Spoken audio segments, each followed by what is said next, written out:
एक पत्नी अपने पति के पास फोन करती है और कहती है कि मेडिकल स्टोर से कुछ दवा लेते आइएगा।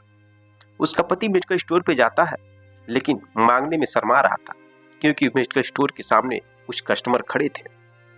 जब सभी कस्टमर चले जाते हैं तब मेडिकल स्टोर वाला कहता, भैया आपको क्या चाहिए, बहुत देर से खड़े हैं।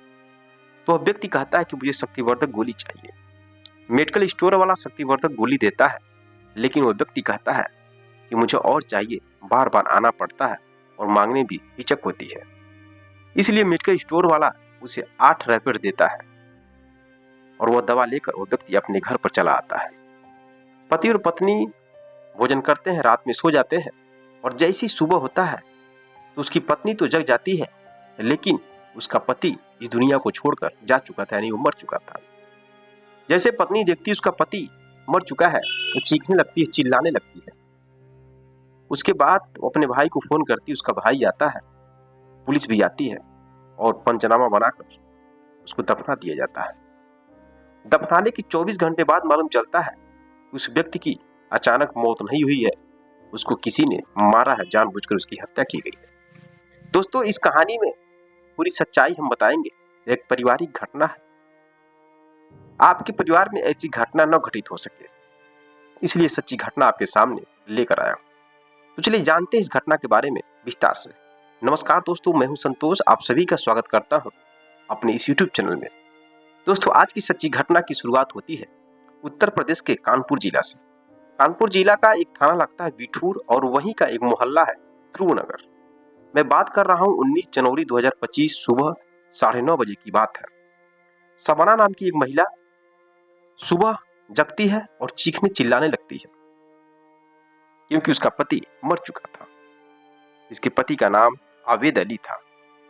चीखती है, चिल्लाती है और सबसे पहले वो अपने भाई सलीम को फोन करती है। शबाना कहती है कि तुम्हारे जो बहनोई है वो मर चुके हैं। बेचारा जो सलीम है बहुत ही दुख प्रकट करते हुए आता है अपनी बहन के घर पर और देखता है कि बहुत सारे लोग इकट्ठा हुए हैं, भीड़ लगा हुआ है। उसका भाई सलीम पुलिस को फोन करता है, पुलिस आती है और देखती है कि जो आवेद अली है उसके कपड़े में से लगभग 8 रैपर मिलता है शक्तिवर्धक गोली का, लेकिन सभी रैपर जो है कि खाली थे। और जब पत्नी शबाना से पुलिस पूछताछ करती है तो शबाना बताती है कि मेरे पति शक्तिवर्धक गोली खाकर मेरे साथ संबंध बनाते थे, लेकिन मैं उनका विरोध नहीं कर पाती थी उनको सुख देने के लिए। शायद इसी वजह से उनकी मौत हो चुकी है। अब पुलिस बहुत गंभीरता से इस मैटर को नहीं लेती है और शक्तिवर्धक गोली खाने की वजह से उसकी मौत हो चुकी है मान करके पंचनामा बनाया जाता है और बॉडी को पोस्टमार्टम के लिए भेज दिया जाता है। बॉडी आती है, बॉडी को दफना भी दिया जाता है। अगले दिन जब पोस्टमार्टम का रिपोर्ट आता है तो मालूम चलता है दोस्तों, इस व्यक्ति की अचानक मौत नहीं हुई है, उसका गला दबाकर किसी ने उसकी मौत किया है, उसका गला दबाकर किसी ने उसकी हत्या की है। जब यह बात आती है सामने तो पुलिस भी चौंक जाती है। सबसे पहले पुलिस शबाना का भाई जो है सलीम, उसके पास फोन करती है और सलीम से पूछताछ करती है कि पोस्टमार्टम से रिपोर्ट से मालूम चला है कि तुम्हारे जो बहनोई है उनका गला दबाकर हत्या की गई है। आखिर उनका गला कौन दबा सकता है? अब दोस्तों सलीम बताता है कि हमारे जो बहनोई है पहले वो उत्तर प्रदेश के औरैया जिला के इलाका एक देवियापुर वहीं के रहने वाले होते हैं। करीब 8-10 साल पहले वो वहां से अपना सब कुछ बेच करके उत्तर प्रदेश के कानपुर जिला बिठूर थाना के अंतर्गत एक मोहल्ला है ध्रुव नगर, वहां पर आते हैं, रहने लगते हैं। और यहीं पर मेरी बहन से यानी शबाना से शादी होती है और शादी होने के बाद एक बेटा भी है 16 साल का, जो कि मेरे पास रहा करता है। अब दोस्तों, उसका भाई जो कुछ जानता था बताता है, लेकिन पुलिस को कुछ एविडेंस नहीं मिल पाता है उसकी मौत के पीछे का रहस्य क्या है। फिर पुलिस उसकी बहन यानी कि शबाना से पूछती है, शबाना कुछ ठीक तरीके से जवाब नहीं दे पाती है। फिर पुलिस शबाना और उसके पति जिसकी मौत हो चुकी थी आवेद अली, दोनों के मोबाइल नंबर का सीटीआर निकाला जाता है और पता किया जाता है कि किस नंबर पर बहुत ज्यादा बात हुआ है। तो आवेद अली के जो सीटीआर निकाला जाता है उसमें कोई खास डिटेल नहीं मिलता है और किसी से बहुत ज़्यादा बात नहीं की जाता। लेकिन जो शबाना है, शबाना की सीटीआर से मालूम चलता है कि वह एक नंबर पे बहुत ज़्यादा बात करती थी, घंटों-घंटों तक। अब उस नंबर की जब जाँच किया जाता है, तो जिस लड़की का वो नंबर था, उस लड़के का नाम होता है रेहान अली।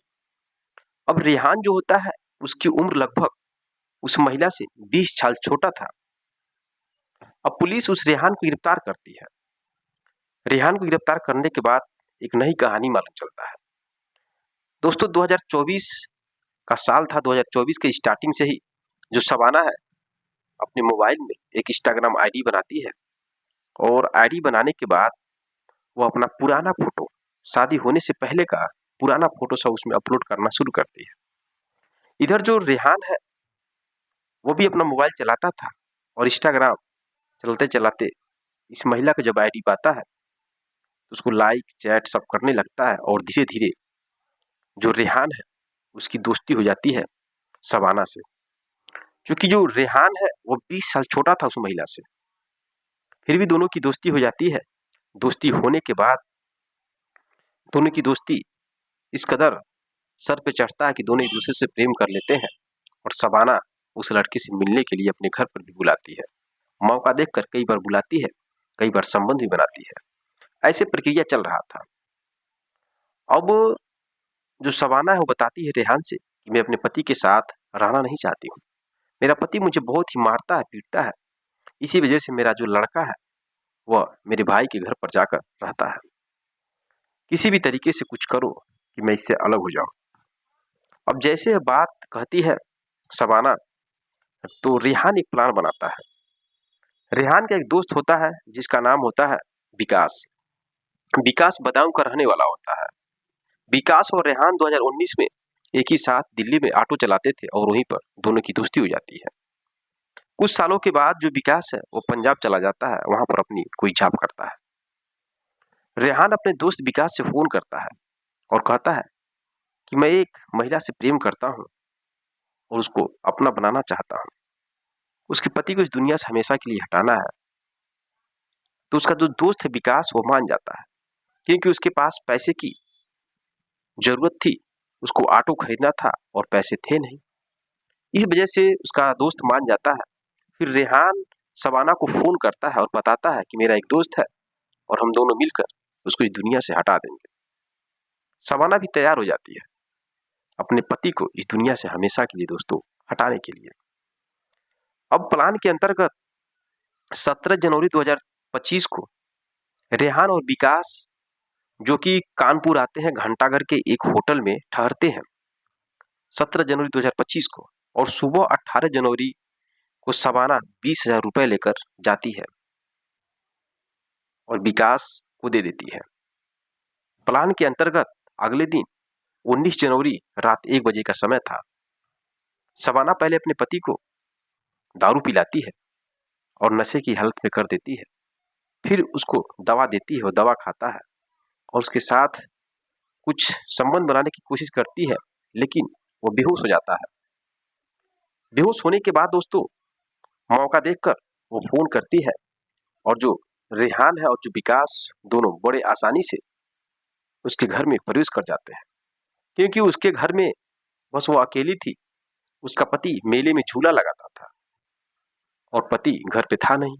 उसका एक ही लड़का था, वो लड़का उसके भाई के घर पर रहता था। इसलिए बड़े आसानी से दोनों घर के अंदर एंट्री कर जाते हैं और अंदर एंट्री करने के बाद दोस्तों जो शबाना है वो अपने पति के सीने पर बैठ जाती है और पीछे से वो दोनों आ जाते हैं और तीनों मिलकर उसके गले को दबाकर उसकी सांस को रोक देते हैं, उसकी हत्या कर देते हैं।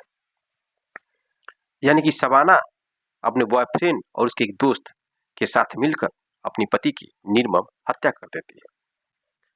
हत्या होने के बाद अब 19 जनवरी रात बीत जाता है, सुबह आता है और सुबह में वह चीख कर चिल्लाने लगती है कि मेरी पति की मौत हो गई। पहले तो मालूम चलता है कि शक्तिवर्धक गोली खाने से उसकी मौत हुई है, लेकिन जो उसका भाई सलीम है, उस सलीम को पहले ही शक था। जब उसकी बहन सलीम को बुलाती है कि तुम्हारे बहनोई की मौत हो चुकी है, उसको पहले ही दिन शक था क्योंकि सोचने लगता है कि हमारी बहन और बहनोई के बीच हमेशा लड़ाई झगड़ा होता रहता था, शायद कुछ न कुछ मेरी बहन ही गड़बड़ की है। अब वो पुलिस को फोन करता है, पुलिस को कुछ बताता है, उस शक के आधार पर जब जांच किया जाता है तो सच में उसकी बहन ही गुनहगार पाई जाती है। उसकी बहन ही अपने पति की मौत की जिम्मेदार बनती है और अपने बॉयफ्रेंड के साथ मिलकर अपने पति की निर्मम हत्या कर देती है। दोस्तों 22 जनवरी 2024 को शबाना और उसके प्रेमी रेहान और उसके दोस्त विकास को गिरफ्तार किया जाता है और जेल के अंदर डाल दिया जाता है। कब तक जेल के अंदर रहेंगे, कब तक नहीं रहेंगे, ये तो कानून की बात है। लेकिन दोस्तों जिस तरह से शबाना ने यह कदम उठाया अपने पति को मौत के घाट उतारकर, वाकई में बहुत ही शर्मनाक घटना है। मेरे दोस्तों उसका जो भाई सलीम, उसने जो काम किया बहुत ही अच्छा काम किया। अपनी ही बहन को उसने पुलिस से पकड़वाया और गुनहगार साबित किया। दोस्तों यह रही घटना। यह घटना आपके सामने इसलिए लेकर आया हूं ताकि आप जागरूक और सतर्क हो सकें, आपके परिवार में ऐसी घटना न हो सके। दोस्तों आजकल पति और पत्नी को रिश्ते में बहुत तेजी से दरार आ रहे हैं और दरार आने के बाद इस कदर कभी पत्नी पति को, कभी पति पत्नी को इस कदर अंजाम दे रहे हैं लोग घटना को, जिसको सुनने के बाद दोस्तों यकीन नहीं होता है कि जो रिश्ता पति और पत्नी का कितना करीब माना जाता है और वही रिश्ता इतना शर्मसार घटना को लोग अंजाम देते हैं। दोस्तों यह रही घटना और इस घटना से आप सीख लीजिए कि ऐसी घटना अगर आपके मन में आ रहा है तो उसका कुछ अलग सलूशन निकालिए, लेकिन इस कदर से रिश्ते को शर्मसार करने की घटना को अंजाम मत दीजिए। बाकी आपकी राय क्या है इस घटना के बारे में? अपनी राय कमेंट बॉक्स में कमेंट करिए। मिलते हैं नेक्स्ट वीडियो में नेक्स्ट घटना के साथ, तब तक के लिए जय हिंद जय भारत।